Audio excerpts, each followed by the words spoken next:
KC Pillai സ്മാരക ഉദയ library വന്ന KVM സ്കൂളിലെ വിദ്യാർത്ഥികളെയും അധ്യാപകരെയും എല്ലാവരെയും സഹർഷം സ്വാഗതം ചെയ്തുകൊണ്ട് നമുക്ക് ചെറിയൊരു പരിപാടി കൂടി തുടങ്ങാം.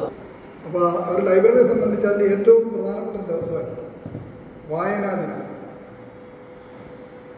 കുഞ്ഞുങ്ങളെയും മുതിർന്നവരെയും വായനയിലേക്ക് വായിക്കുന്ന പഴയ തലമുറയിൽ ആളുകൾ ഇത്തരം വായിക്കുന്നവരല്ല, അവരെ വായനയിലേക്ക് കൊണ്ടുവരാൻ വേണ്ടി അതിനുവേണ്ടി ജീവിതം ഒഴിഞ്ഞു വെച്ച ഒരു മനുഷ്യൻ PN പണിക്കർ എന്ന് പറഞ്ഞൊരു മനുഷ്യൻ അതിനുവേണ്ടി നാടാകെ നടന്ന് ലൈബ്രറികൾ ഉണ്ടാക്കി അതിൻ്റെ ഓർമ്മയ്ക്കായിട്ട് അദ്ദേഹത്തിൻ്റെ ആയിട്ടാണ് ഈ ദിനം, ഈ ദിവസം അതിനുവേണ്ടി തിരഞ്ഞെടുത്തത്.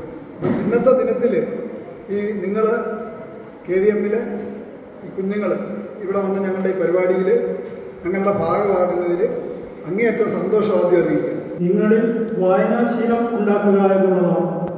വായനാശീലമാണ് നമ്മുടെ ഏറ്റവും പ്രധാനപ്പെട്ട, നമ്മുടെ ജീവിതത്തിലെ ഏറ്റവും വലിയ ഘടകം എന്ന് ബോധ്യപ്പെടുത്താൻ വേണ്ടി നിങ്ങളിവിടെ ഈ പരിപാടിയിൽ കൊണ്ടുവന്ന മുഴുവൻ അധ്യാപകരെയും ഇതിനുവേണ്ടി എത്തിയ ഈ കുഞ്ഞുങ്ങളെയും അതുപോലെ ഇതിൻ്റെ ഇത്തരമൊരു പരിപാടി ഇവിടെ സംഘടിപ്പിച്ച ഉദയായുടെ പ്രവർത്തകരെയും ഏവരെയും കരുനാഗപ്പള്ളി താലൂക്ക് ലൈബ്രറി കൗൺസിലിൻ്റെ പേരിൽ അഭിവാദ്യം ചെയ്തുകൊണ്ട് നമ്മൾ ആദ്യം അക്ഷരം പഠിക്കും, പിന്നെ അച്ഛൻ്റെ അമ്മയുടെയും പേര്, നമ്മുടെ പേര്, പിന്നെ നമ്മുടെ സ്കൂളിൻ്റെ പേര്, പിന്നെ നമ്മുടെ നാടിൻ്റെ പേര്, ഇതൊക്കെ പറഞ്ഞ് എഴുതി നമ്മൾ ഓർമ്മയിൽ വെക്കും അല്ലേ?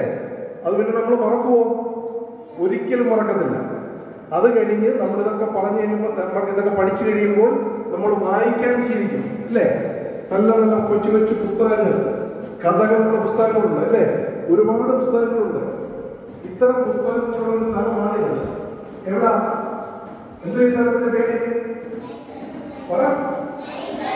ലൈബ്രറി അല്ലേ? ഇതുപോലെ ഒരുപാട് ലൈബ്രറികൾ നമ്മുടെ നാട്ടിൽ എല്ലായിടത്തുമുണ്ട്, കണ്ടിട്ടില്ലേ? ഒരുപാട് സ്ഥലങ്ങളിലുണ്ട്. അവിടെയൊക്കെ എന്താ ഉള്ളത്? അവിടെയൊക്കെ എന്താ ഉള്ളത്? പുസ്തകങ്ങൾ അല്ലേ? പുസ്തകങ്ങൾ, ചെറുതും വലുതുമായ ഒരുപാട് പുസ്തകങ്ങളുണ്ട്. കൊച്ചു കഥകളും കവിതകളും പാട്ടുകൾ അല്ലേ?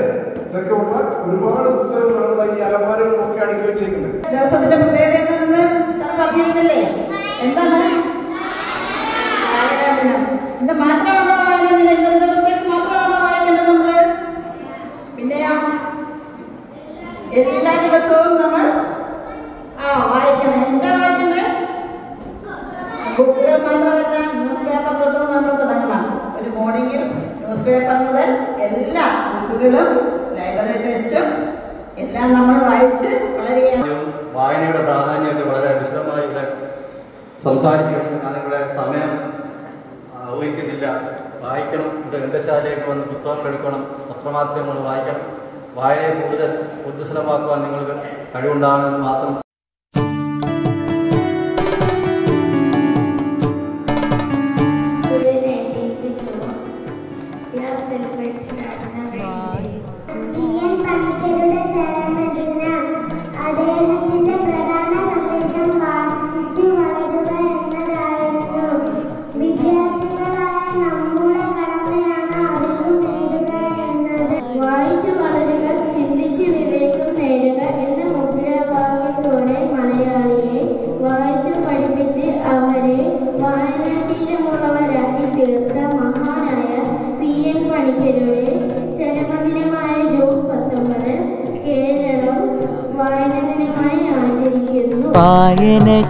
വായനക്കാരെയാണേറെ ഇഷ്ടം, പുസ്തകത്താളുകൾക്കുള്ളിൽ തുളുമ്പുന്ന തേൻ കുടിക്കാൻ എനിക്കേറെ ഇഷ്ടം.